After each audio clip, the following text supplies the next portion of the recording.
for the soul. So right now, all I ever wanted was to be a gangster. Little did I know I was in danger. Decisions that I made provoked the Lord's anger. Prayed to him all the time, but I was just a stranger.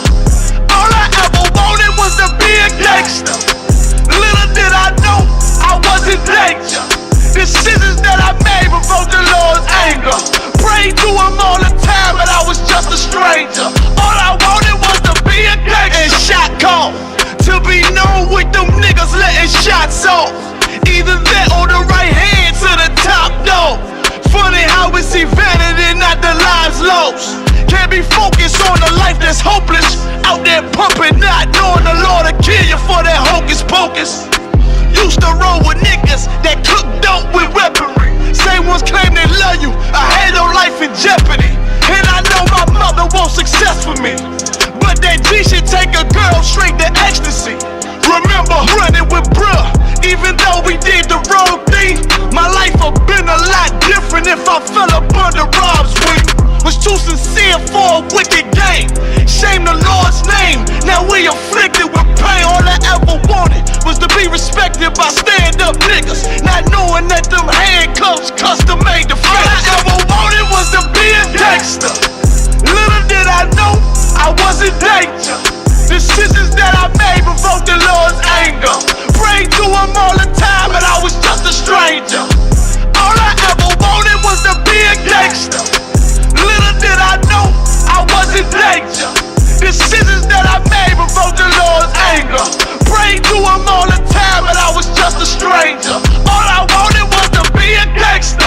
I ain't lying, I was close to dying.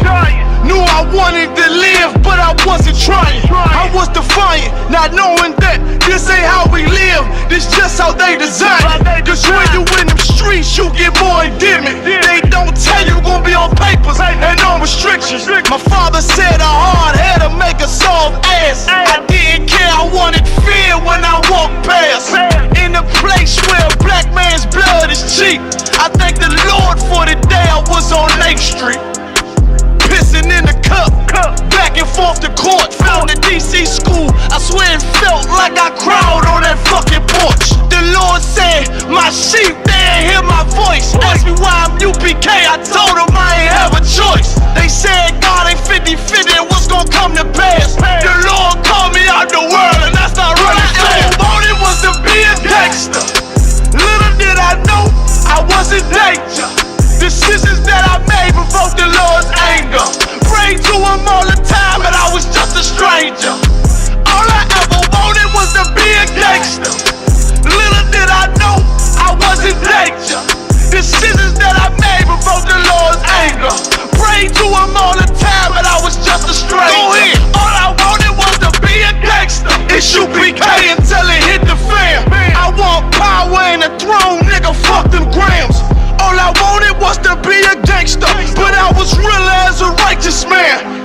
And now got the upper hand, gotta promote this brand. Correct whole multitudes until they all understand. If I can't get that crown, Lord, then put me in the hands of someone more mighty, make me this hit man. Reminiscing on the pain that was felt. Shit, I was in the jail. Shit, I needed help.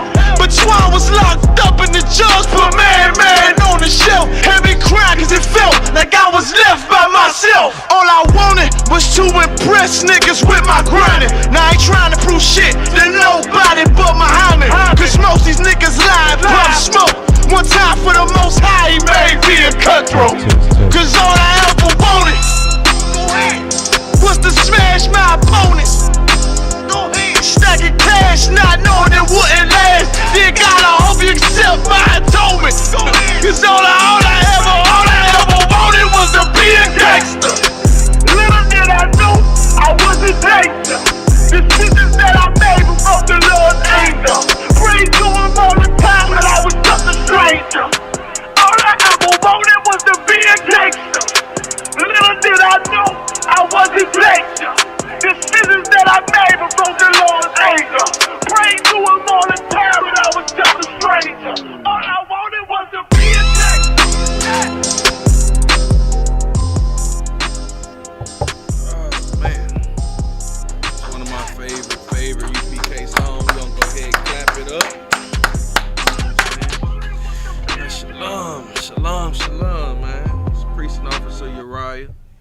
This is Tuesday, the Brotherhood class, man, where we teach that one of the most important things, you know what I'm saying, regarding our nation coming back and serving Christ is to be a brother to your brother. You know what I'm saying? Christ said this, man, I give to you a new commandment. You know what I'm saying? That ye love one another, man. It wasn't that it was a new commandment. It was just something that hadn't been done.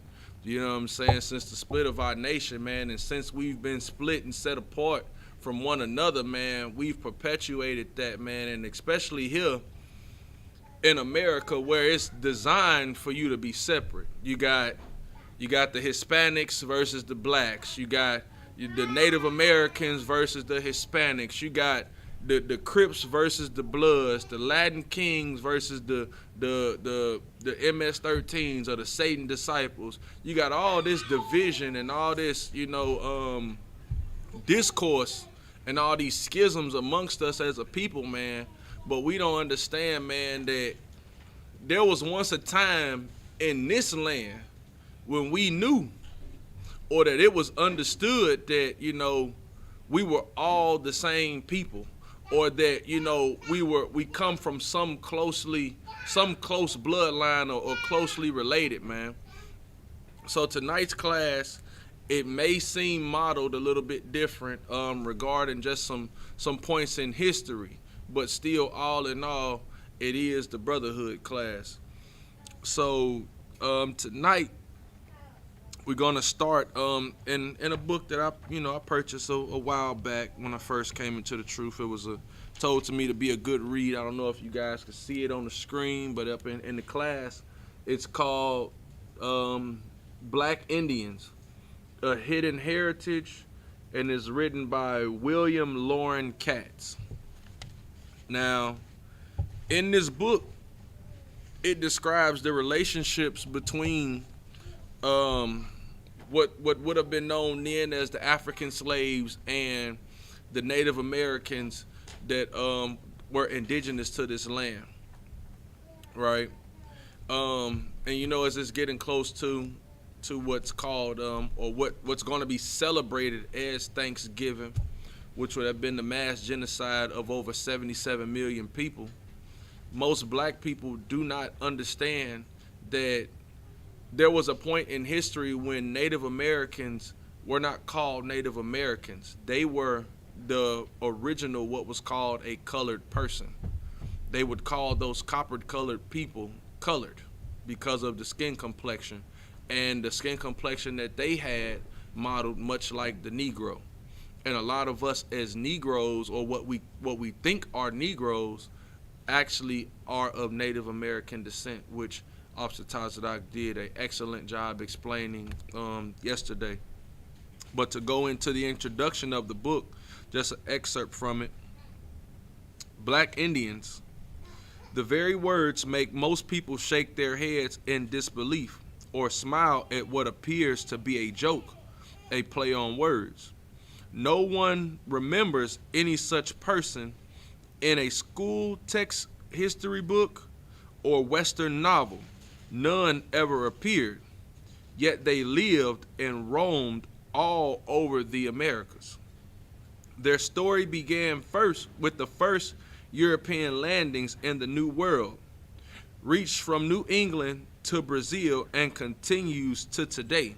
Which a lot of people, when you look at the Hispanic population or the populations of, say, Mexico or South America, what they show you are those fairly complected people or individuals, but some of those are people of European descent that may have an indigenous mother, what they would call, I don't know, my wife speaks Spanish, she could say it, but I know that when you go toward black people, they call them negritos, and you find those that look similar to me. But those would be, you have the negritos, the mestizos, and it's another one that's like all the way European. But the black Indians or the black natives is what was more commonly found, stemming from Canada on down through South America. We're going to read on. The number of African Americans with an Indian ancestor was once estimated at about 1/3 of the total. So if you got 100 black people in a room, it was estimated at one point that at least 33 of those people standing in that room who thought they were black were actually Native American, which drives me to the point that it makes no sense for any black household to celebrate or to even, have any bit of joy around Thanksgiving that's modeled after the commemoration of the death of, if you got 10 family members, at least 3 of them are Native American. So what you're doing, you sitting in front of your cousin, or could be your brother if your mother lived a promiscuous life and she had, more than one baby's father. Could be your brother or sister that sit in front of you and you're eating a meal dedicated to his great-great-great-grandfather being massacred or slaughtered, or hell, even your own.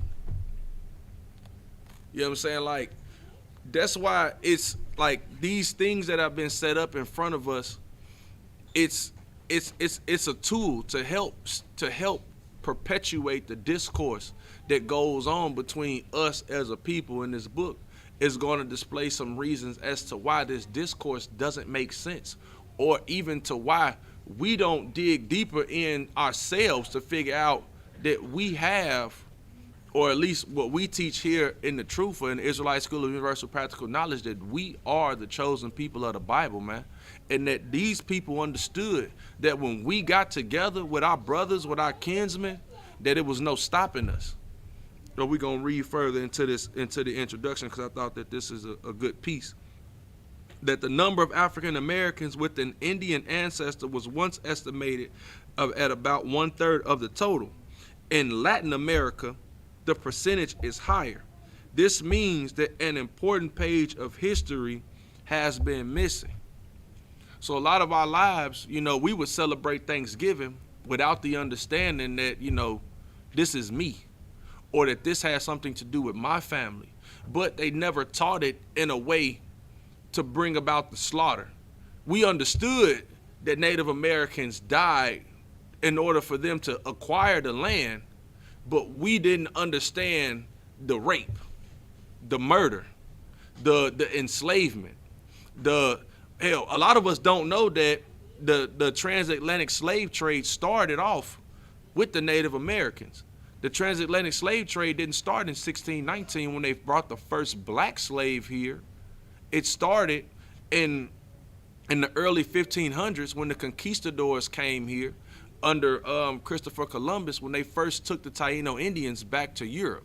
That the first slaves are actually what would be known as a Native American, and a lot of them were just as dark as a lot of us Negroes, who think that we're Negroes but are actually Native Americans, or we have a Native American ancestor deep within our blood heritage or blood lineage. So we're going to go on past that, and we're going to go to page 20 of this book, which is another, because it goes into one of the first, the original first English settlement here in Native America, here in America, right? So it's going to speak briefly about Roanoke. So in 1984, the people of the Roanoke Island, North Carolina, their names emblazoned in books, t-shirts, and silver commemorative medallions, began a year-long celebration. It is their proud claim that U.S. history began with a British settlement on their island. Cultural events throughout the state announced America's 400th anniversary, and the U.S. government issued a Roanoke Voyages stamp. As citizens of a relatively new nation with a short history, we leap at famous firsts and reveal antique events. People feel that our earliest ventures, properly studied, can reveal motives and character in pure form. So what this is explaining is that, with these traditions, or with these things that people would bring out early on in the 1900s or even later on, is that when properly studied, you can begin to understand the type of people that came here or the type of people that already lived here and how they interact with one another. Going further, a study of a first colony on these shores could yield insight into the nature of colonization and cast light on how and why this nation developed. So, I mean, even with that, with those first studies, you would understand that the white man is the devil. And he is a complete devil, because in order for them to get here, they couldn't even feed themselves at first, like Officer Doc brought out yesterday. So they had to depend upon the Native Americans to teach them how to be able to fend for themselves here, how to shelter themselves, how to clothe themselves, how to actually conduct themselves here on the American shores. So our schools spend much time studying our earliest European colonies. Teachers use this focus to teach children simple object lessons in their white ancestors' flinty determination to survive and prevail. So what they teach you, or what most of us learned, was that, you know, when they came here, they didn't have much. They really didn't know how to crop. They didn't know how to eat. They didn't know how to live. And the Indians, being as nice as they were, which Israel has always been a compassionate people. Like, we see people down and out, and the first thing we want to do is, man, how can I help you? We got to say, I give you the shirt off my back. And a lot of brothers actually mean that, especially here in this school. I can't speak too much for brothers outside the school, because I've been in the school for it seems so long to me, but it's only been really a short time for real, that you meet the most amazing brothers with the most astonishing amount of brotherhood that you've ever seen within a black man before in your life. That when they say they'll give you the shirt off their back, the brother give you the one he wearing and go find him another one somehow, some way. Or he'll give you the one off his back for another brother to tell him, man, I got you with mine. That's how amazing the brotherhood within this school is, and that's how Israel is for even other nations. Especially when we see them come off a year-long voyage, pale little devils come off a boat, they ain't had nothing to eat. And we see them poor little devil, you know what? I'll give you some beaver hide and some corn. I'll go ahead and I'll hook you up, bro. Don't worry about it. Y'all gonna make it, man. On me. It's on this year on me. Don't worry about it. And that's what they did for him. You know? And a lot of people don't understand that that's how they made it through. That they didn't get that off their own brow. They didn't work their back to survive here in this country. No. We gave them the tools, just like what we do today, for them to even have this country still running amidst COVID-19. We out there working. When you want to know what an essential worker look like, look at a black man, look at a Hispanic man, look at a Native American man or woman. We are what's essential to this place and have been since they got here. And we're going to go further. If the children of an African or Native American descent, they learn that their ancestors lost badly and ingloriously, but that was all for the best anyway. So, which is why we even celebrate things. I see how your face turned up. The statement was crazy as hell, because we learned that we lost. We were enslaved, and then the Native Americans died off. But it's cool because, you know what? We got America. We get to live in the land of the free and the home of the brave. This land is your land, this is my land, this land is my land, from California to the New York Islands. But we get shot in the ghettos every day. We get shot in our own hood. Think about this. If everything around here was for the better, we get trapped in third world country-like environments and are sorely oppressed within the community, that even when you try to make it out of the community, you got to work 3 times as hard as somebody that's never touched these shores a day in their life. It's an Arab man down the block that owned a liquor store that I went, to go procure me something to drink for the class. So what I'm saying is something I know, that he right on the edge of the south side with a liquor store, where the black liquor store is at around here. But it's all for the better. This is for our betterment. But this is why Thanksgiving is such an evil holiday, because we don't even understand the history that's wrapped around it. and that there's so that the history within Thanksgiving, or even the season of this country, there's so much alike between us and the Native American or the Hispanic American, but that's just a Native American that speaks Spanish. We don't keep it all the way 100. They the same. It's just one speaks Spanish and the other one speak English. They brothers, and we all brothers, and we just a little bit darker sometimes, and then other times, you got people like my sis sitting back here that's just as red as all get out. You know what I'm saying? But Israel a speckled bird. We come in many different shades, shapes, and sizes, and it's beautiful. The most beautiful people on the face of the earth, man. But we got to know our history, and our history will help lead us forward into a more prosperous and more unified brotherhood when we understand that we have the same enemy. It's going to go further into the book. All right, where that's at? So lock in. I'm going to push on past this one. I got another excerpt. Matter of fact, I got another excerpt right here where it's just another one. Now this is speaking about when with the conquistadors, and this is under General Ayon and his trials there in Puerto Rico when they brought over black slaves as well. Now, General Ayon became gravely ill and died in October 18th, after having named his nephew Johan Ramirez as his successor. But Ramirez was in Puerto Rico, and the leaderless Spaniards split into bitter armed factions. Men drew swords, and marched in howling winds to arrest and sometimes execute those who wished to become leaders of their own colonies. Some survivors complained in the midst of their tribulations. Africans began setting fires, and Native Americans sided with the slaves and made trouble.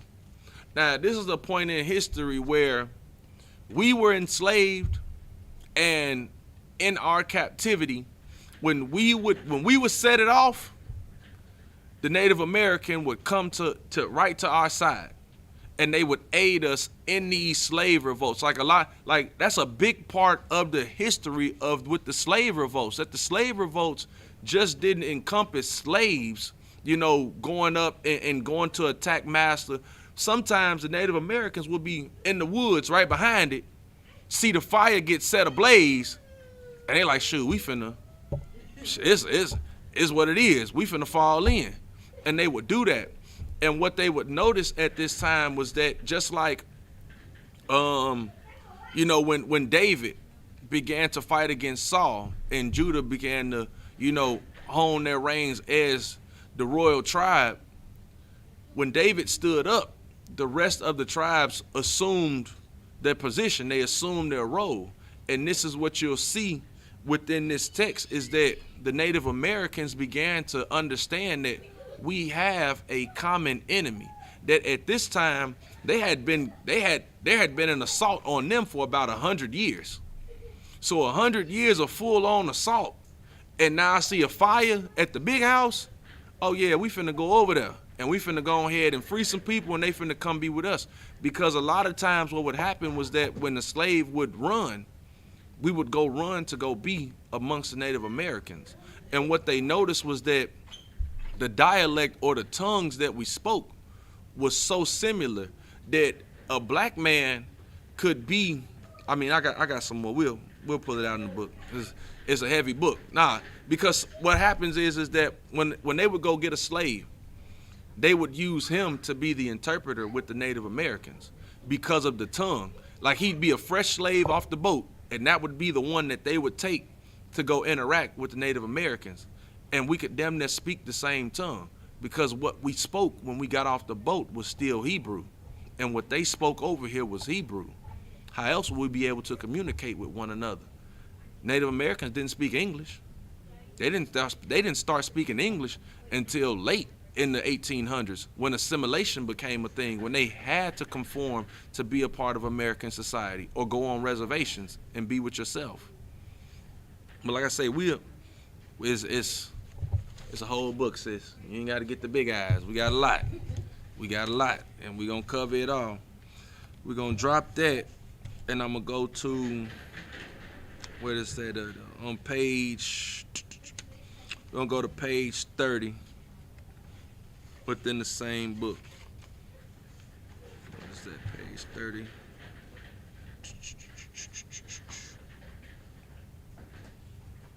All right, and now here is where they began to understand the worth. This is in 1500. Africans arrived on these shores with valuable assets for both European and Native Americans. They were used to agricultural labor and working in field gangs, sometimes something unfamiliar to most Indians. Experts in tropical agriculture, they had a lot to teach both the white and red people. Further, Africans had a virtual immunity to European diseases such as smallpox, which wiped out the Native Americans. So it was a thing regarding us that it made it easier for them to use us in order to be out in the fields and everything and to actually mingle close with the white man, because we were a little bit more immune to the diseases that they had. You know, like a lot of times, you know, what most people, like, I know I don't get sick. I barely get sick. Throughout a year, I can go the whole year and I might catch one cold. And when I catch it, it's the worst thing I ever felt. And if I pass it to you, you damn near catch death. But, you know, we'll be good. You know what I'm saying? Like, you know, even with the COVID trials, a lot of this, you see them, a lot of them devils are getting hit with it. But when it comes to us, we pretty all right. You know, but now if you smoking and you doing things that's against the Lord, you know, yeah, I mean, Lord be with you, you know. But, you know, change your life and, you know, you might have a better outcome and you might be able to beat it. But we're going to go back to the story. For Europeans seeking a source of labor that could not escape, Africans were ideal because they were 3,000 miles from home. This is what they thought. They said that with them, we could give them excruciating labor and make them work hard, and they ain't got nowhere to go. Now, they could not flee to loved ones as Indian slaves could. African men and women who fled could always be identified by color, and black became the badge of bondage. Native Americans soon discovered that Africans had some gifts that made them uniquely valuable. Through their slave experience, they qualified as experts on whites. Their diplomacy, armament, movements, strengths, and weaknesses. Escaped slaves came bearing a knowledge of their masters' languages, defenses, and plans. Some Africans were able to carry off muskets, machetes, and valuable gunpowder. For these reasons, their role could be crucial to Native Americans, their place secure in village life. A common foe, not any special affinity of skin color, but the first link of friendship, the earliest motivation for alliance, was understanding that they had a common foe. Like, and it's so hard to really grasp this in the American society, because you have some that'll say, well, you know, Joe Bob, he kind of cool, like, you know, that's my man's over there, like, I mean, you know, and a brother will turn around and fight you for a devil. Or you'll get a Hispanic, and I call my Hispanic brothers that act kind of white, I call them oatmeal cream pies, because you brown on the outside and white on the inside, and they will defend a Edomite, not understanding that this man and his entire race of people have done only one thing, and one thing only, which is destroy and criminalize you for your color and the tongue that you speak that's of another Edomite. So now you'll defend him versus coming to be on my side. But there was a point in time when it was established and it was known that we have a common enemy. That's something that we forget with every holiday we celebrate. That this man that we war against or that war against us, just because there's a decent one that might give you a job or might say hi to you in the morning at work, he's no different from the rest of them. And we all are at war against them. That's why, the title of the class, Enemy of My Enemy is My Friend. We have to start expounding on the history of this nation and use that history to the advantage of making brothers out of someone who would once have been your enemy and make him your friend, because your brother is what's going to be your greatest weapon in this place. Not no gun, not no 800 credit score, not $1 million. Your brother. Understanding that a black man by the name of Yahweh Shai is your king, and he said for you to love the black man, the Hispanic man, and the Native American man just alike, and do it because you haven't done it before. Do it because it's something new to you, because we spend so much of our time loving our oppressor. I got the book of Zephaniah, man, chapter 2, verse 1. Salakia. Zephaniah. Doggone. Obadiah.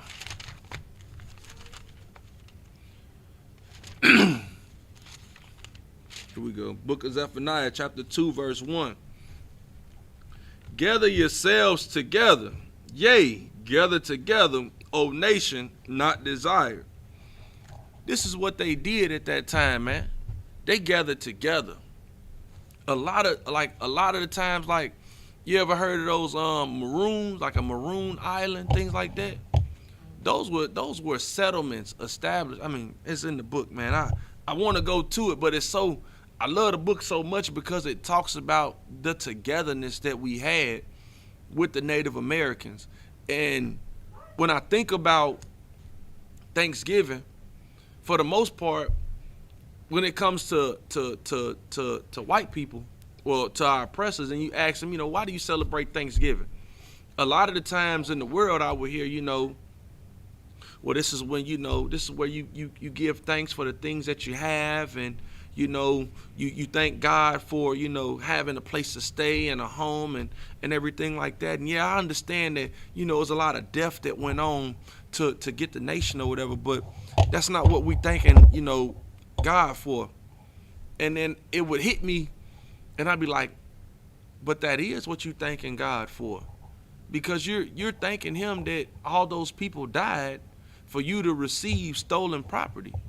I say you an accessory to murder. Murder doesn't have any statute. You can kill somebody today, and if they catch you for the murder 30 years from now, you still going to receive a maxed out sentence just like you would have if you got caught that day with blood on your hands.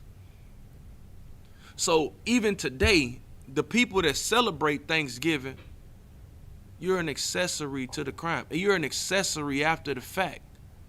And you help to perpetuate the lifestyle of being an American. That's what most people don't understand, that being an American or wanting to live the American dream was during these times. The American dream was to chase Indians and to enslave black men. That's what, when people wanted to come to America and you hadn't been here and you hadn't seen what went on here, your dream wasn't, I'm gonna go over there and get a big house and a field and go work that by myself. Nobody, like even these other nations, when they come over here and their achievement of the American dream, it ain't about them working to do everything on their own. No, they come here and they catch 7 years of no taxes to come set up shop right on the sunny side, and black people pour into their shop to give them all their money that they get to live tax free, and then pass the shop on to Punjab Jr. and let him hold down the shop for 7 years when he come over here, and for them to be rich. But at this point, we knew a common foe and it didn't matter. And this is something that's so UPK that this brother said in this book. That it's not that we dislike the white man for his skin color, because hell, had he been purple, had he been orange, or I mean, well, he already red. I was gonna say red, but goddamn, he already red. But had he been any color other than the sun, it wouldn't have had any special affinity with his skin color.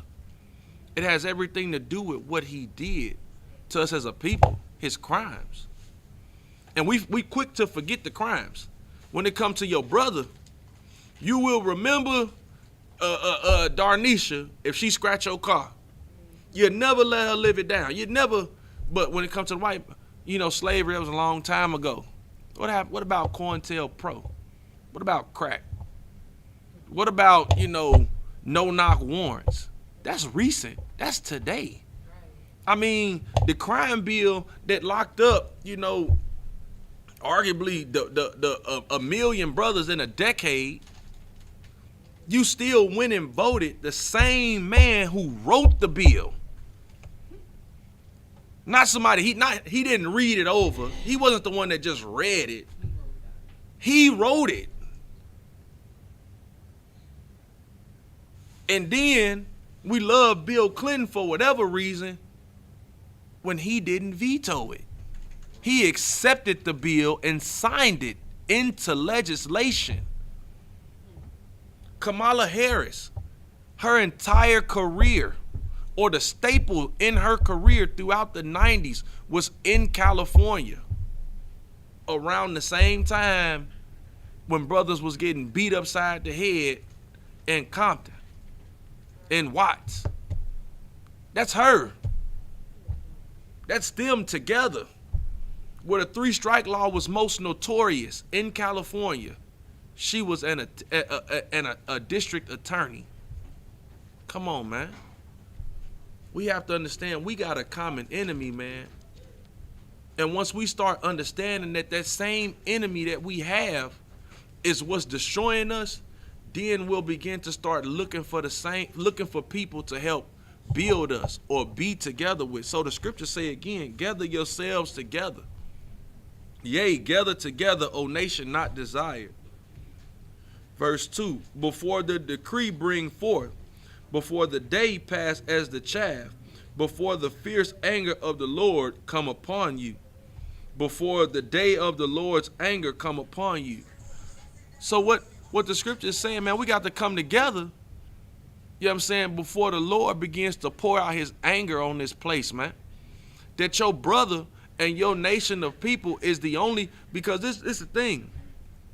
If I'm looking to follow the law, statutes, and commandments and serve the Most High, guess what I'm not going to do? I'm not going to sleep with your wife. I'm not going to sell you drugs. I'm not going to rape your children. We going to live together in harmony, because that's what the scriptures call for. People don't understand. It's brotherhood all in the law. That the law, when it was said that this hangs on the law, love thy neighbor as thyself, and fear the Most High with all thy heart and all thy soul, that hangs all the law and the prophets. That's what that meant. And it's nothing but brotherhood in that law. It's nothing but ways for me to learn how to treat you better.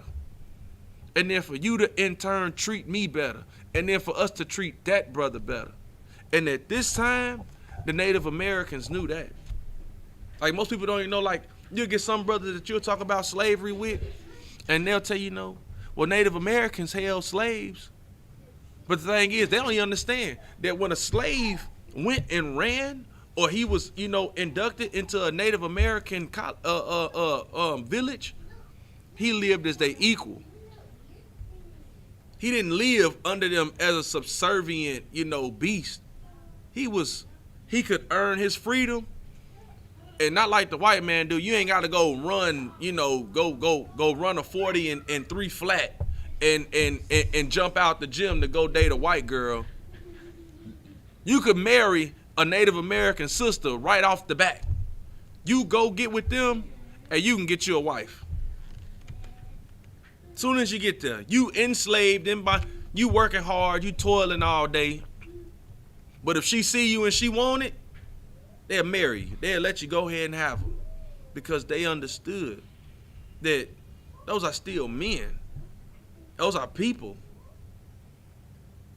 On a deeper note, the spirit lets you know that the way that they treated us, that they understood that we were the same people. I'm going to go ahead and pull this scripture. Well, let me see. Now, I'm going to go to page 35. So this is one of my favorite books. Whenever y'all get the chance, you know what I'm saying? This book is called, again, Black Indians. Black Indians. You know what I'm saying?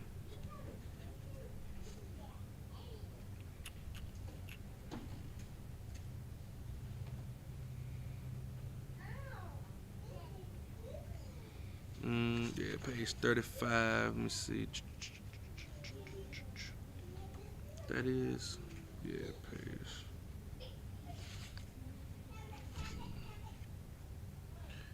35. Europeans armed. Yeah, page 35 out of the Black Indians book, and it reads: Masters and slaves learn some important lessons from this first bloody confrontation. Enslaving Indians and Africans was not going to be free of pain. Masters in slave land would not sleep easily each night. Europeans concluded it was absolutely necessary to remain armed and use one race to fight the other. So why do you think we got Latin kings and vice lords? They doing the same tactics that they've been using. They've been using pitting us against each other because there ain't an oppressor alive that can really go toe to toe with a brother. I don't care how big or small the brother is, and it don't even matter how big and burly and ugly the white boy is. He can't box with a brother, nor can he box with a Native American, nor a Latino. It just won't happen. We the best fighters. And when we fed up, especially when you got a brother mad, as these brothers was mad, and these Native Americans, you done stole their land, and now you got these other brothers you done stole from someplace else and brought them over here, and you buck breaking some in front of them, and you raping their wives. You ain't finna sleep. Now they can sleep. Now, I'm not saying go out and do nothing to no oppressor. That's never what I'm saying. But what I am saying is there was a point in time when they knew that with these two people, it's dangerous to not have them at each other's necks. Because now we got to worry about both of them. But if we make him worry about him, when you over in East LA and they got to worry about the Vatos and they got to worry about the Crips coming to their hood, all the people in Beverly Hills can sleep good at night. They ain't got to worry about, you know what I'm saying, no gangster riding up in here. Because they too worried about surviving down there. And they knew that. We're going to read on. A French colonial dispatch later in the century put this matter simply: the law is hard, but it is both wise and necessary. Let me get that. What is that? Psalms 83 out? Yeah, this book of Psalms 83. Going to my next scripture. You know what I'm saying? So it said the law is hard. It is both wise and necessary. In the land of 15 slaves to one white, between the races, we cannot dig too deep a gulf. That you didn't want to separate them. I mean, when you wanted to separate them, and you want to separate them to where there was no coming back, that they didn't feel like they could trust one another, that it had to be that they here and they there, and now we got to put them against one another in order for us to be able to live. That they can't think that this is my friend or this is my brother, that I got to go put guns in the Negro's hands and make him feel like, well, this our house. That's where you get the Samuel L. Jackson character, Master Weed Sick, or this our house. So I didn't want to say that, But yes, the house nigga. That's where you get the house nigga from. You get him from separating him from with his brothers that's normally in the field, and also letting him feel like he has a safe position within the home and that he has to protect the home from the savage that's roaming in the woods. Because you civilized and you got on the white man's clothes, you got on the white man's shoes, you even shoot the white man's guns. We gotta protect this. And that's what they would teach you. That's what they teach brothers now. Where you'll go talk to brothers, and it's such a Christian thing to say. And it's such a devious thing to hear somebody say this. I had a brother tell me, and this when I was a teenager, he said, man, you got black people, and then you got niggas. And I said, damn, but what's the difference? Well, see, and at this time I got my fro on, I'm starting to grow my beard and everything. He said, man, see, the ones got the hair all over the place, and I'm thinking like, damn, my fro out. You look all strong, look all ghetto, and just, rough. And I'm thinking about myself, and he could see it on my face, say, but you not like that though. See, because the way you talk, you see you like a black person. And I say, damn, okay. All right, I guess I ain't one of them niggas like that. But we lived in an area in Indiana called Valparaiso. So it was predominantly white. And so in this place, you even heard white people describe it as that. And I never saw the interview that they had on Oprah or whatever that was back in the 80s or whatever, where they had them white folks from the town in Georgia that said, you got your regular colored folks that want to work a job, and and then you got those niggas, the niggers, and them the lazy ones, the ones that just want to steal and do all this. I'm like, God, dog. But this is where that mindset comes from, where you have to separate a people in order for you to feel safe. So you'll have them warring between one another, so that way you can sleep at night. But this is what the book of Psalms, chapter 83 says. Keep not thy silence, O power. Hold not thy peace, and be not still, O power. For lo, thine enemies make a tumult, and they that hate thee have lifted up the head.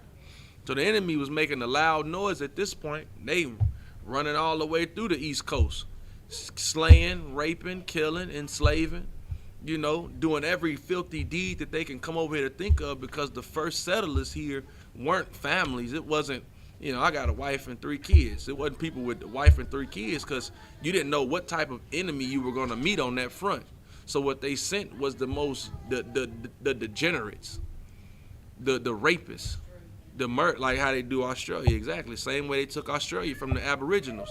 You sent the murderers, the rapists, the thieves, all the despicable, detestable people that you could find in a prison, and throw them over there. The one that would, walk around and rape men, you would throw him, put him on a boat, and send him across the sea, because it was better for your society there to not have him amongst you. You send him there because, if he die, he die. But if he don't die, you give him some change, and, he might make a good colony for you. Might make you a place for some money for his life. Because that's all he wanted to do, was live and come from out of prison. He get to come over here and rob, steal, and kill what he was doing over there and getting behind bars. And I get to come over here and do it, and you gonna pay me, and I'm gonna become a known figure in history. I'm gonna be the one that got you the 13 colonies. I'm gonna be the governor of New England. Me, the rapist, the murderer, the thief. I'm gonna be the governor? Oh man, no sweat. Take the cuffs off. I'll go. Who wouldn't? That's what they do to our brothers now, that they go and they make them go fight forest fires. That he know he a killer, he know he done some stuff. But hey, you gonna take these cuffs off me for me to go do, and I can make a little change? All right, I'll go put my life in danger, because it's the freedom. You know what I'm saying? But at this, they understood, take them people away from each other. And they have said, come and let us cut them off from being a nation, that the name of Israel, Salakia, skip the verse. Verse 3. They have taken crafty counsel against thy people and consulted against thy hidden ones. Again, this is the French colonial dispatch that says this law is hard, but it is wise and necessary, that in a land of 15 slaves to one white, between the races we cannot dig too deep a gulf, that we needed to keep them separate. And that was done by design. Why do you think that it's not many black folks that know that they are of Native American descent? Because if you were, what would you not celebrate? You wouldn't go put your money into a frozen turkey. You wouldn't go buy all that. For the life of me, I can't understand why folks eat cranberry sauce. It is the most disgusting thing that I've ever seen. A slab of cranberry jelly out of a can. I mean, good night. On soggy bread that you put in the oven. Now, I'm not saying stuffing is all the way wrong, because I didn't have some good stuffing. But you're going to take the nasty cranberry sauce and mix it in with the soggy bread from the oven? Good night. I mean, we really do this, and we do this every year. And then you got, the nasty potato salad that Auntie so-and-so bring. I mean, how could you bring yourself to do this every year, but not understanding that they separating you from your people? Not just, go ahead, what you got?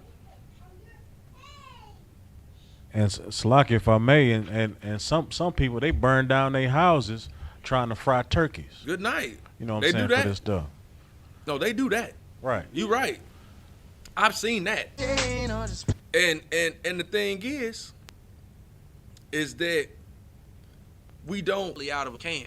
We don't see this as damaging to our culture. But it's because we don't know the history.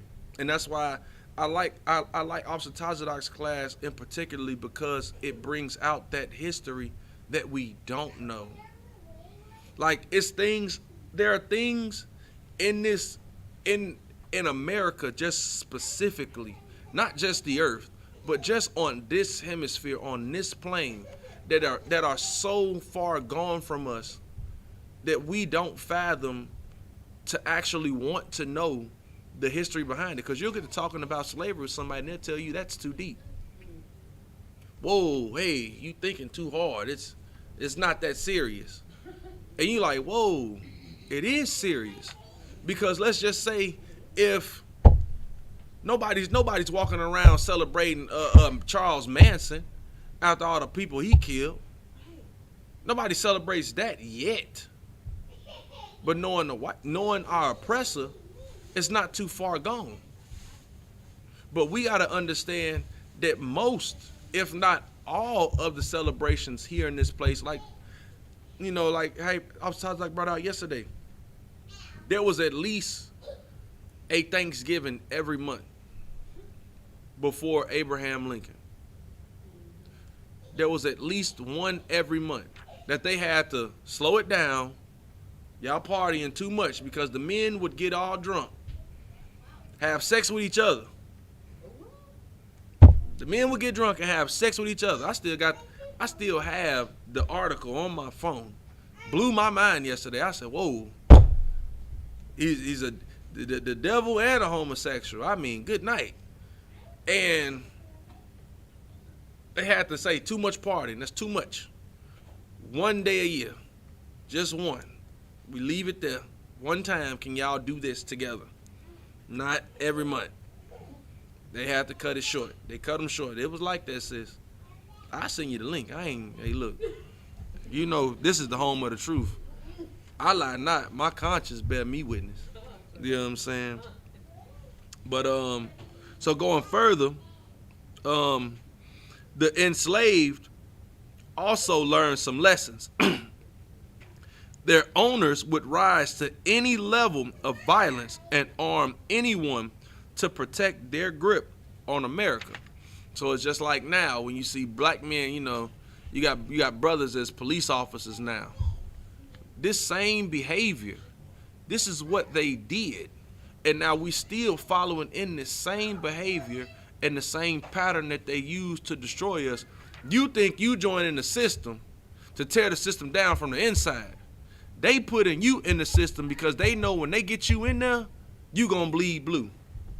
And your brother's life is gonna be regarded as little to nothing because you still have to get home to your family. And goddamn if he makes it home, even if he makes it home in one piece, I can give a damn less. Most times you see black cops, they're worse than the white cop. They worse.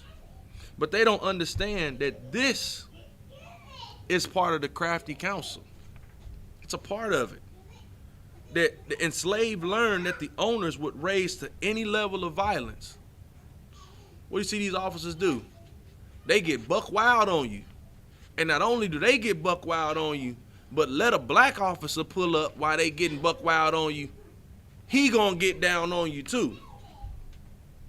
Because it's just to assert their authority over you.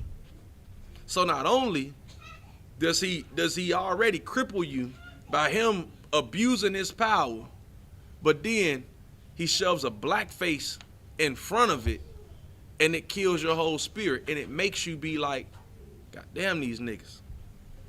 Any nigga can get it now. Cause I'm thinking the brother gonna pull up and help me out. And the brother come up and he make the whole situation worse. Go ahead, sis, you right. Cause he wanna prove that he's a good boy. That he cool. He bleed blue like them. He gonna get that paycheck. And that's what it's in the book. It's in the history book. This ain't nothing I'm saying. Who is this? William Lauren Katz saying this. I'm just teaching the class. But this is what he's saying already. Europeans would throw their own soldiers into the fray or hire Indians living by. Slaves began to reason that their success might depend upon their ability to make friends among neighboring Indians. Friends don't hunt friends. So even at a time when they knew that the white man would give them arms, would give them, swords and machetes and muskets. That's my partner them over there. I'm not going out there killing them. I'm gonna turn these right back at you. We finna set this off. They understood that. Like if we understood that now, we would have Tulsa, Oklahoma. We would have Harlem back in our possession. We would have Chicago, Detroit. I'm from Gary. Gary was one of the leading growing cities in 1906 because when the slaves actually gained their freedom, they all migrated north, and Gary was known what's called the Steel City. You had the Ford plant in Detroit, and you had the steel mills in Gary, and they used the water from the Great Lakes to cool down the steel for them to be able to transport it, and it was just right across Lake Michigan to go right into Ford plant and build cars. Blacks, Hispanics, and Native Americans flooded that city in 1906. You know what I'm saying? Like, we would have those towns back. We would have the kingdom. Christ said the kingdom of heaven is within you. Each brother or sister carries a piece of it, and we had that. That's why you got places that used to be known as, just imagine a place called Chocolate City. God, dog, Chocolate City. What type of place had to have, it had to be sweet. It had to be sweet, none the least. You know what I'm saying? And just as beautiful as all get out with the afros and the Lincolns and the Cadillacs and good night. You know what I'm saying? Like, it's just, and what they understood at this point was that the friend of my friend, you know what I'm saying? The friend of my enemy, the enemy of my enemy was my friend. That we didn't have to war against one another because they're the problem. That's what we don't see today. That's why we go out and we vote every 4 years in November, because we don't see them as the problem. We always try to use them as a solution to the problem that they created. Make sense. that you want to use the same person to fix the problem that he created. The same monster that sell the bullets. You want to go buy his Band-Aids too? God damn. How ignorant can you be?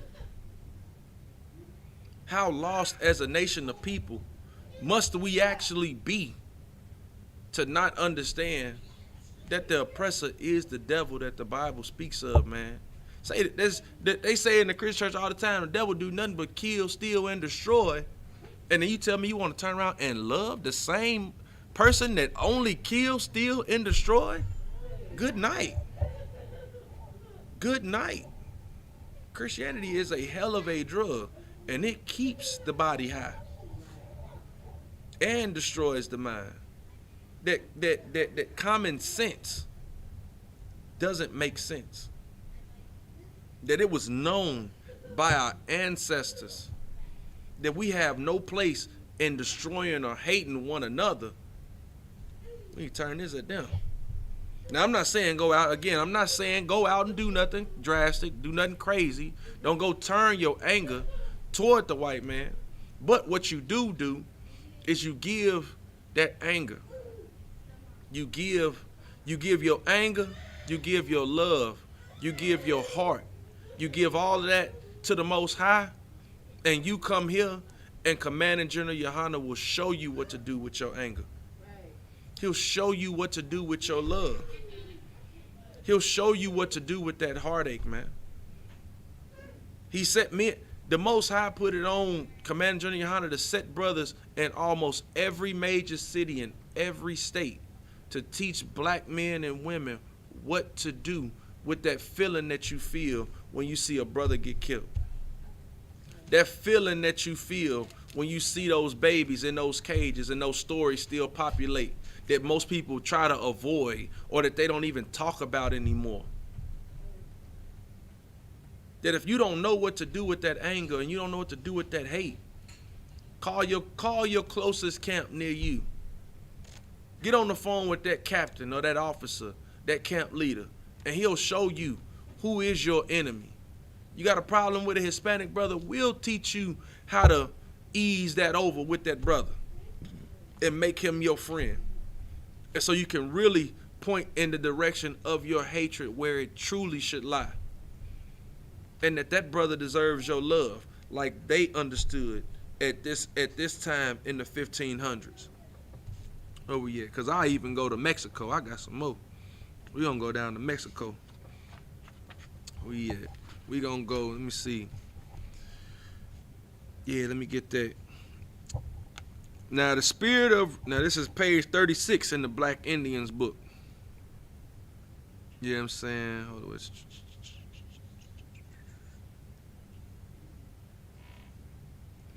All right. The spirit of rebellion spread like wildfire that no European powder could put out. The next 10 years, revolts spread to Colombia, Panama, Cuba, Puerto Rico, and Mexico. In 1537, a major insurrection threatened Spanish headquarters at Mexico City. Viceroy Antonio de Mendoza reported that Africans had chosen a king and had agreed to kill all Spaniards.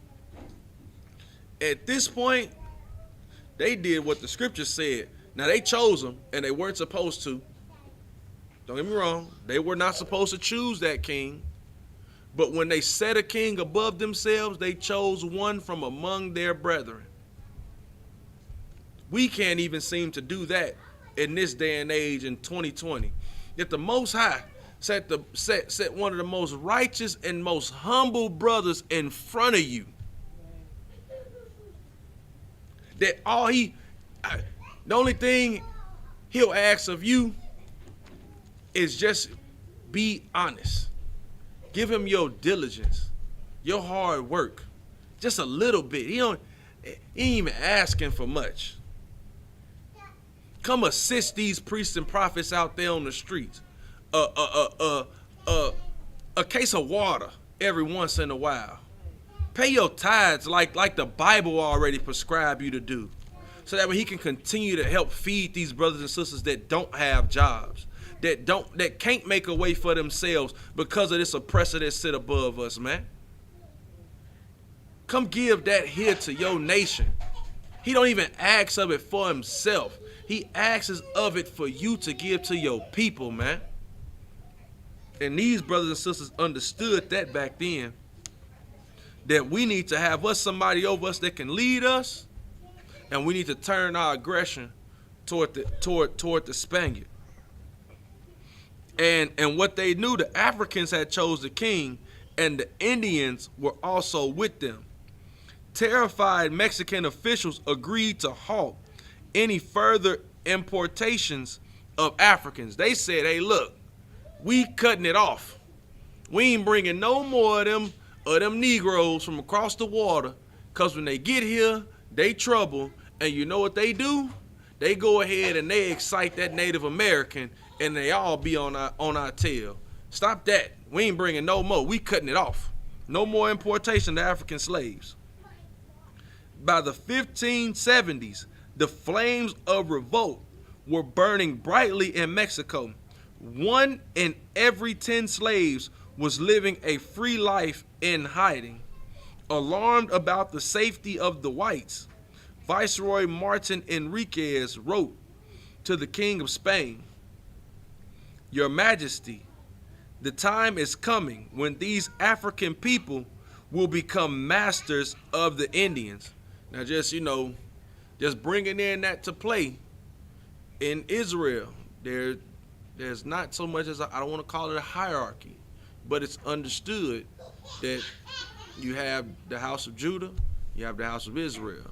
House of Judah being the royal tribe. So as they saying the masters, we understood. It was understood, even if they hadn't been that way for thousands of years, even in just defending ourselves against our oppressor. We understand that, okay, this is how it goes. These are the leaders. This house of Judah gonna lead, and it's gonna follow on trickle down. They understood that.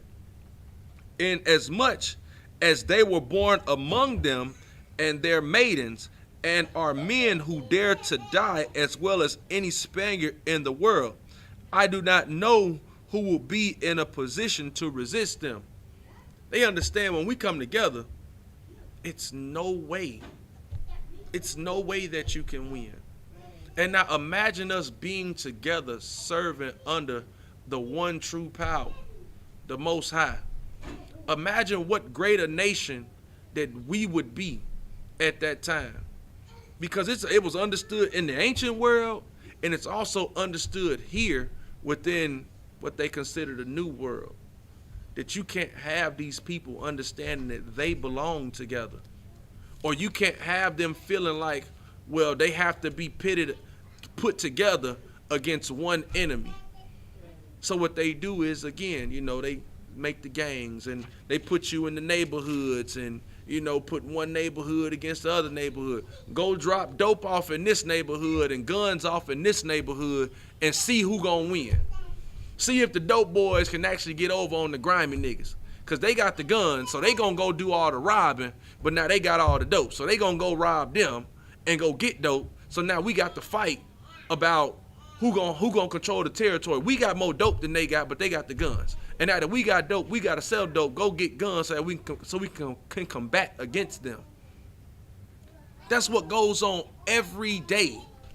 They got those stories in Chicago. I'm from the Midwest, so I know. They got the stories in Chicago where a random car pulls up in the neighborhood, drops off a sack of guns and rolls off. Or they go into the hood and they drop off a pack of dope. And you stuck there and you ain't got no job. Your mama strung out up the road somewhere on heroin, and they come drop the brick off right here in your face. What you gonna do? You gonna do the only thing that's necessary, and that's survive. But in here, they understood. Can't trust no devil, man. What you got, Rom? I see you. You good? You good? Hey, go ahead. I see you. I see it. I see it from a mile away. I see it. And it's like if I may, and to further perpetuate that gangsterism that we had. Right. You know what I'm saying? You know, because they were the original gangsters. Right. Hey. You know what I'm saying? Tell it. All the movies that you see on TV were about them. Right. You know what I'm saying? And we love our oppressors so much that we followed, you know, their way of doing things, you know. And like you say, you know, they was dropping guns off and dope in the hood. What you think they're going to do? You know what I'm saying? Because, you know, they had already deprived us of a monetary stability. Right. You know what I'm saying, as a community. You know what I'm saying? So when people, you know what I'm saying, lack stuff, you know what I'm saying, survival mode kicks in. Right. You know what I'm saying? That's all I got to say. Man, Most High in Christ, get that brother a hand, man. Brother a hand. Because what he's saying is absolutely correct. In the scripture that came to my mind is Proverbs chapter 3, verse 31. Envy thou not the oppressor, and choose none of his ways. That's the part that we lack in this place. Because we see them rolling in the Bentleys. We see that old plain Maserati with no wrap, no rims, no beat. And we like that. But then we go take it and then we have to one up the oppressor and then go stunt on our brothers and sisters because that's what the oppressor does to us. We got to sell the drugs and be the gangsters that they like to be, that they want to be. That when they first came over here, that the only reason why the Irish even have the economic escape that they got was to be police officers, was that they had to hoard the work of rounding up slaves between one another. Or that the reason that the Italians got the workers' unions was that they started, you know, going to go collect all the garbage. And then if you wouldn't let them work for you or do anything for you, they would make sure that nobody would come work for you. Or that you wouldn't be able to run your shop if you didn't let them come up and pick up your garbage. Or if you didn't let them come clean your windows. Or you didn't let them build your homes. That's the things that they did against us. So that way we had no economic stability in this place, man. But we're going to read on. I got where I'm at. I like this as well. We on page 37 in the book of the Black Indians, page 37. Now, it was in Mexico that Europeans tested their strongest efforts. Now this is the crazy part. That the main reason why some brothers don't come into the truth or that they don't like the 12 tribes chart is because the Hispanics on there. But just to let you know that it was another tactic of separating you from your people. So in Mexico, the Europeans tested their strongest effort to keep Africans apart from Native Americans. Black men far outnumbered their women and sought Indian wives. I mean, my wife is El Salvadorian, so I can attest to what they're saying. I can attest. I mean, it's just, you know, we have an affinity for some of them. You know, some of us, we like those northern tribes. It just happens that way. A Native American wife meant if she was free, that their children born to her would be free and not slaves. So extensive was the contact between red and black people that Spanish law prohibited the two races from living together or marrying. So why do you think that it's a little Mexico down the street from the block? Because we wasn't meant to live together. They never wanted us. Now granted, it's just down the way, but it's not together. You weren't meant to mingle together, to them, according to them, because of the strength that you would have together on their thoughts of being the top dog in the land or in the area. They couldn't hold control if we got together, because it's like the previous passage said of the story. So he say, look, they gonna go ahead and set the Africans above them, and they gonna be together as if they had been together this whole time. How can this be if you have Africans just coming off the boat and Native Americans here in this land? How would we be able to live so well with one another if we weren't the same people? I mean, I've been living with my wife for 7 years, and for the life of me, I can't pick up Spanish to save my life. I can't. I know some. I know a little bit, but it ain't enough to have a conversation. I can't say, hey, we finna ride on them in Spanish. And for me to keep it low key, I'm gonna have to say it in English. Hey, we finna ride on them. We gonna get caught messing with me, trying to get me to speak Spanish. We gonna get caught. But now, if we speak in Hebrew, now we got an upper hand. Now we saying something that they can't understand. But we understand we being oppressed. And we got a similar language that we can speak together and that we can hold together. But this is why they didn't want them together. Because if you grew up and you knew that they spoke Hebrew just like you, then you would be apt to go speak with them. But now if you grew up and they taught you to speak Spanish and now they still speaking Hebrew, you're not finna go talk to them. Because hell, you can't understand what the hell they're saying. You don't know. That's why we speak English and they speak Spanish instead of all of us speaking Hebrew. Because if we all spoke Hebrew, hell, Christ will be back. If we get this Lashawan Kodash down and we able to understand that we have one foe, a common foe or common foes from amongst all the heathen, man, we can bring Christ back. Christ will be surely on his way. He would be in our midst if we could understand this term of brotherhood. If we could get this down packed, that we have a dire need for one another. It's a necessity that we come back as a nation, man. That's right. This isn't something that's trivial. It isn't something that can be weighed or wagered. This is something that has to be known, that as a nation we stand together. A house divided against itself can't stand. So you got the oppressor with a divided house, but what they do come together on is on laws and things for your oppression. They divided on how they feel about homosexual marriage and gun laws. They can be divided on that all day. But you know what they will come together for? The crime bill. They will come together when it comes to non-defunding of law enforcement. They will come together on that. They'll do that together. They'll make sure that Hispanic babies stay in cages and they never see their parents. I mean, some of them been in them cages for almost 3 years. I mean, good night if they ever find a parent after this.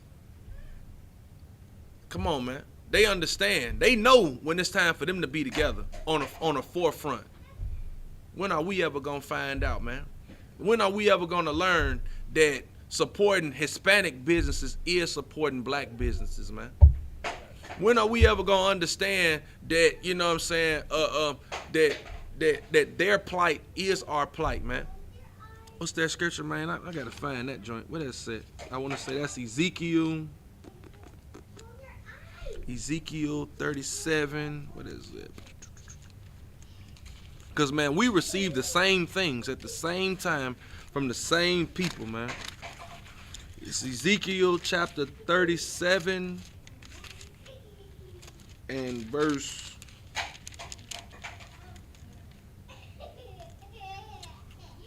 What is that? No, not 37. What's that joint? You got your phone? Hold up. I got it. Don't worry about it.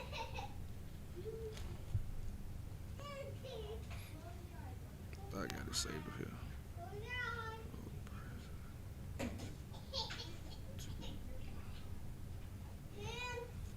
No, it's Jeremiah 50 and 33. Salakia. Jeremiah 50 and 33. Thus saith the Lord of hosts, thus saith the Most High of hosts, the children of Israel and the children of Judah were oppressed together, and all that took them captive held them fast. They refused to let them go. We've always received our oppression together, man. We've always, you know what I'm saying? Like it was never that one got oppressed and then, you know, the other one lived fine. Every time Judah would go into captivity, the house of Israel, like simultaneously, the house of Israel went under, what was that, not Babylonian, Assyrian captivity. And then the house of Judah went under Babylonian captivity. Every time one would go into captivity, the other one would follow them right in iniquity and go right into captivity. We received oppression at the exact same times in the same manners because we're the same people. And every nation under the sun knows how to oppress us. And they received the authority to oppress us based off of what we won't do. And that's just love each other. Like there was a time in the scriptures where you couldn't just go and fight one tribe, because you go and fight one tribe, every tribe comes. But then there was other times in the scriptures where one tribe would go to war, and then you had people like, I don't want to go fight with them. I want to go be with them. But we can't come out of this oppression being that way. Like when George Floyd, when he passed, you had Hispanics saying Black Lives Matter, Black Lives Matter. And then they would post the pictures of the children and would say, since we riding with y'all like this on this, why didn't y'all ride with us on this? And then you had people saying, well, you can't say that them kids being in cages is the same as us dying on the streets. Not knowing that at the same time that we was in chains and in cages, they were dying on the streets. That the Lord ain't do nothing but take the roles and switch them and turn them right back around, so when the conversation gets had, anybody who actually knows can tell you. Bro, when we was in slavery, they was chasing them from sea to shining sea. That's where you get the song from. That they went to manifest destiny on them, on their behalf, and used us to help. And then you want to go ahead and celebrate Thanksgiving? How wicked are you? How devious can you be? How unbrotherly. Like, to be called unbrotherly, that's inherently, to me, that's like calling somebody a sinner. Calling them unbrotherly, because you will do anything for your own flesh. You'll do anything to make yourself feel good. And to eat one day, to have turkey. I mean, I eat turkey sandwich all the time. So having turkey ain't nothing special to me. But to have turkey or for a day off, like if you work a normal job, a normal 9 to 5, you get 2 days off a week anyway. If I want to go spend time with some family, I'm going to go do it. Even when I got to be at work, if I really want to be around you.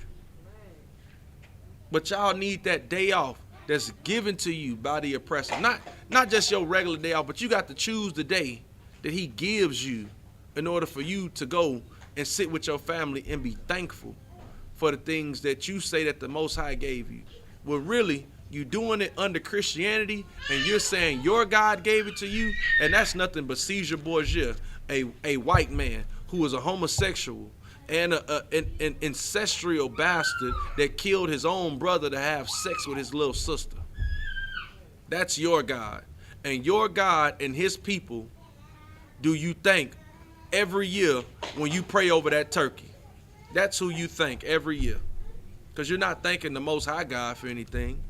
Because if you did, you pay your tithes to Commanding General Yohana and you come serve the Most High. That's what you do if you really wanted to thank your God for everything that he does for you in your lifetime. Give me that. We're going to drop that.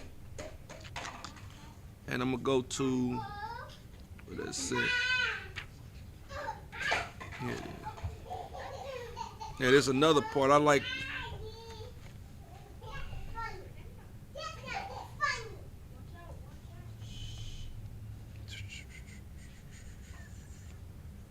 All right, this is the Maroon Settlements on page 38.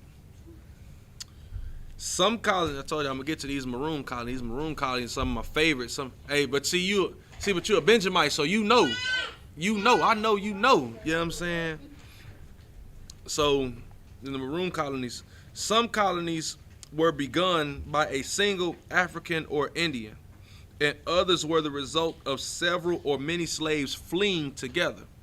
The history of the Saramanca people in Suriname in South America started in 1685, when African and Native American slaves escaped together and formed a Maroon society. For 8 generations, Dutch armed forces tried to crush their community, but today it is still alive and boasts 20,000 members. From the Saramancan Liberty came in 1761 when Europeans abandoned their wars and sued for peace. So this is one of those efforts where these maroon colonies, if you ever get a chance to read up on them, I wonder what's the brother? You know the brother I'm talking about, the African brother. If you know his name, give it to me because he's in this book as well. They speak about him as well. Huh? Oh, damn it! Don't do that. Don't do that, Ron. Don't do that, man. Hey, it happened. You know what I'm saying? So here we go. So now the maroon culture drew from the experience of African nations, Native Americans, and what people of color learned about Europeans as slaves or free men and women. Africans so far from home made special efforts to preserve their ancestral ways and to pass them on to their children and others who would listen.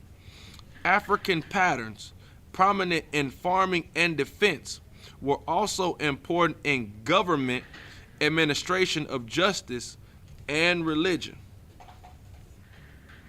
Now, here's another. To the surprise of Europeans, many maroon colonies became successful, independent farming communities. In the 18th century, Captain John Stedman, leading Dutch troops against Maroons in the Guianas, wrote that Maroons' food were superior to European products and in great supply. Men and women in Maroon settlements often described as healthy, tall, and muscular, a tribute to their diets and to their freedom. For some colonies, trade became a vital part of economic life. Men and women ventured out to exchange their farm produce for valuable guns and ammunition, sometimes gold and jewelry. Trade was carried on with slaves and masters, Indians and Europeans, and free black people. The prosperity of some colonies made them an object of envy and attack by Europeans. So even the devil, this is only in the 1600s, late 1600s, that what they did to Tulsa, Oklahoma, what they did to Rosewood, what they've done to Harlem, what they've done to the south side of Chicago, Detroit, all of these vibrant black communities, black and Indian, black Hispanic, growing communities is something that they've always done. It's nothing new. The scriptures say there's nothing new under the sun. So what it said was those Maroons, that the prosperity of them made them an object of envy and then attacked by the Europeans. So what they saw that colony growing, or those people becoming a vibrant and prosperous people, and how can we take them down? We can throw drugs into their community. You know what? We can cause discourse between the Mexican and the African American. We can cause discourse in between them. Or you know what? If we can't cause discourse, we'll just go ahead and all out attack them. That's just what we'll do. We'll do that. And when we attack them, we'll separate them. But the difference between the Maroon colonies and what we have today is that the Maroon colonies understood, I'm going to fight for my freedom. I'm not going to go vote. At this time, they wasn't voting. I mean, not only because that part of American democracy hadn't been established yet, but they weren't conforming to their way of life. They had worked so hard to become free, a free people, that we're going to maintain this at all costs, even if death is the price. Nowadays, You have brothers and sisters that are willing to sin. Not just willing to sin. That's what they want to do. That's at the forefront of their mind to get on. I mean, and I can't harp about this enough. You got sisters that believe that OnlyFans is the only way to become a millionaire. You have literal women who think, or you got literal brothers that think that selling dope is the only way for you to have a good car or to rap. We have all of these things. You got brothers that think that the only way to find a good woman is to deal with somebody else's woman. You got sisters that think that I can't have a good man, so I'll have small pieces of every man and nobody will tell me what to do. These are the fallacies that we put into our mind, and now this is pushed out through social media, in the music, on TV, in the movies. And this is the lifestyle that we began to live. But they understood that by giving us these and adding these small additives to our culture, that we would never want to be amongst each other. That we would assume to be separate and be different people. But be different people under the guise of being the same people called Americans. Ain't that a trip? We don't want to be. You walk up to a Hispanic brother and tell him, man, you black, and I ain't black. But ask him if he American though. Ask him if he American. You know the answer to that. He got on the Astros jersey, and he wear a Texans jersey. He wear a Texans hat every once in a while with the red, white, and blue. He's American. You ask a brother, you tell a brother, you an Israelite. I'm not no Israelite. I'm not no Jew. What is that? Ask him, is he American though? 4th of July, he going to get them red and white ones. He going to get them blue Levi's and that white T-shirt. He gonna look like a brother will dress up like an American flag to show you how much of an American he is. And it's crazy. That's what we believe in. That's what we put all of our stock into. That's what we put our hearts into. But at this time, they knew. We're going to get some more on this, though. Those Maroons most likely faced military assaults by invading armies were situated on land Europeans wanted.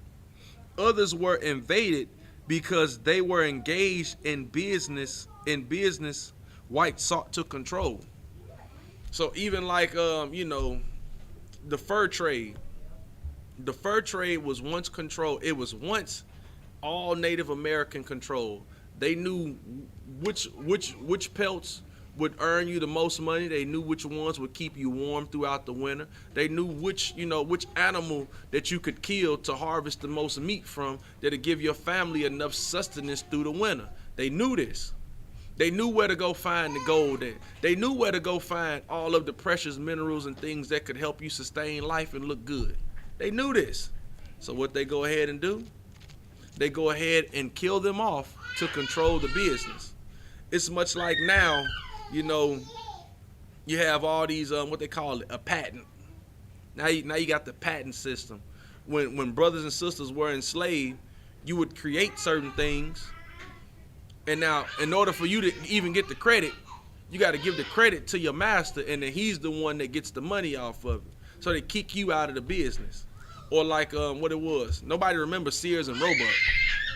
Everybody knows Sears, but nobody remembers Sears and Roebuck. Nobody remember the brother that helped to start the chain that we know now as Sears. There was a white man and a black man that started a department store together. And he got put out the business. Or, the first brother to do open heart surgery. What his name is? Charles Drew. He does the first open heart surgery. And at the time when he needed to live, they let him lay at the steps of the hospital and die. Go ahead, Doc. Even is Jack Daniels is one of those things too, right? Yeah, the Uncle Nearest. Right. Yeah, that's whiskey. Drinking, strong drink. You know what I'm saying? Well, Jack Daniels got his brew and his process from a slave, and he ended up taking it over. But it happens, you know. Where is it at? Let's see. Do I got some more on that? We just gonna drop that and we're gonna run a couple scriptures. We got John, the book of John, chapter 14 and 15. It's rounding this down and around. Because the moral of my point today, man, is that we have to understand, man, that we have one oppressor. And it's always been that. So, you know, we always say the devil, you know. And there's many devils and there's many antichrists. There's many heathen nations, man. But there's one.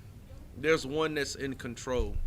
And that one that's in control, that's the one that if we realize who the biggest devil is, and we see who the biggest devil aims his hatred toward, or aims his malice toward, aims all his laws toward, you'll begin to figure out who all of these directives are for and who they're designed to keep down.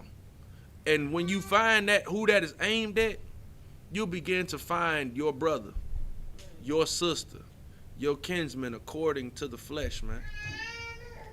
And what we have to do in order to gain our brothers back and to be a family again, man, and to show that we really love the Most High, man, the Most High says this, man. This is the book of John. Well, Christ said this, man. If ye, Salakia, book of John, chapter 14, verse 15. If ye love me, keep my commandments, man. If ye love me, keep my commandments. And now what we know as love today, we think that it's a feeling. We think that it's something that, you know, you get all butterflies and, no, that ain't love. That might be, you might have a problem. You might have a fluttering heart issue. That's what that might be. But what we know as love, real love, is keeping the commandments. Love is duty and action, man. Love is duty and action. And here in the Israelite School of Universal Practical Knowledge, man, we love our brothers and sisters, man. And how we show them that we love them is, one, we recognize who our enemy is. And that anger that we have or that we feel from this oppression, we don't force it or turn it at one another. We don't aim it toward one another. What we do is that we come here and we dive ourselves into this work, man. And we serve the Most High. And we love one another according to the scriptures, man. So I'm going to treat you the way, I'm not going to treat you just the way I want to be treated. Because, hey, you might like to get slapped upside the head. So I don't want you to treat me like how you want to be treated. I want to treat you the way that the Most High prescribed for us to be treated. And the same thing goes for sisters. That don't treat a sister like you want to be treated. Treat that sister according to the scriptures, man.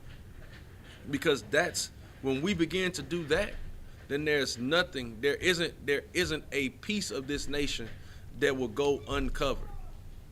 That we can come back together, man, and be brothers and be sisters and be a fruitful nation again. Because without brotherhood, we see our demise without it. Now with it, let's see how far can we rise and go further, man. But with that, this is the Israelite School of Universal Practical Knowledge, started at 1 West 125th Street, Harlem, New York, where we are led by the amazing Commanding General Yohana, man. So it's tonight's Brotherhood class. I'm pass the class over to that mighty precinct officer 500 Ron by Yahweh.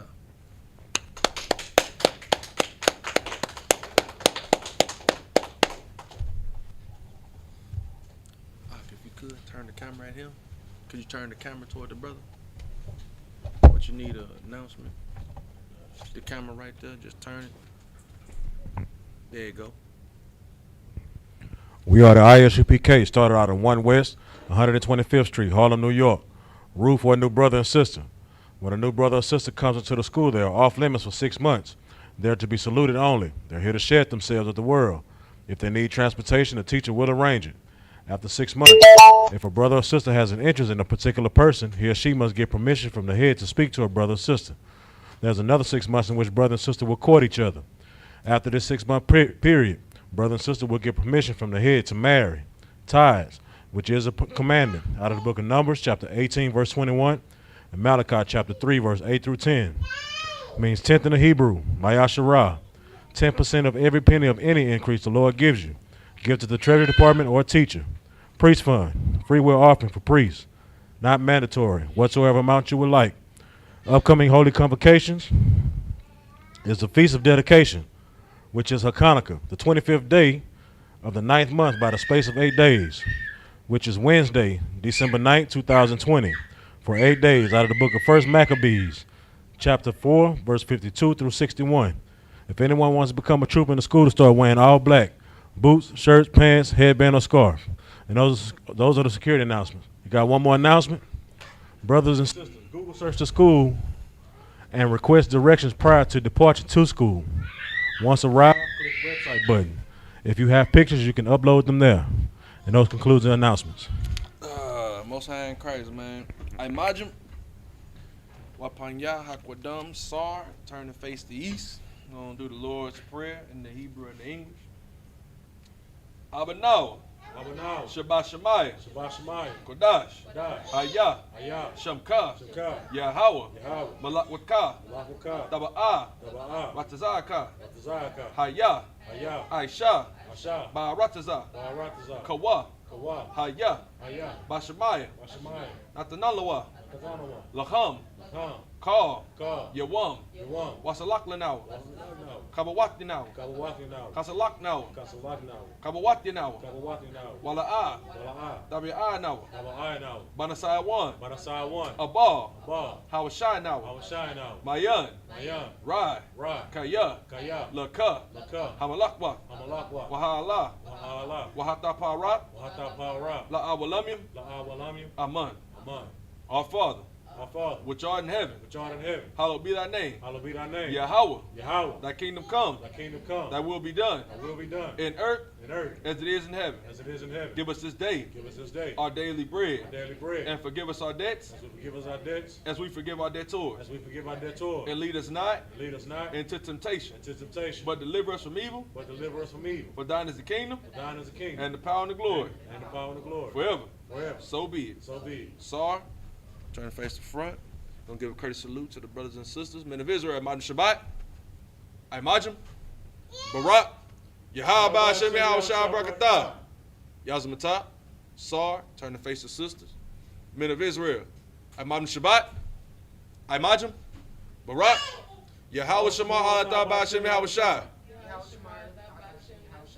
Yazmatah. Dismissed. Please go along, to be clear online.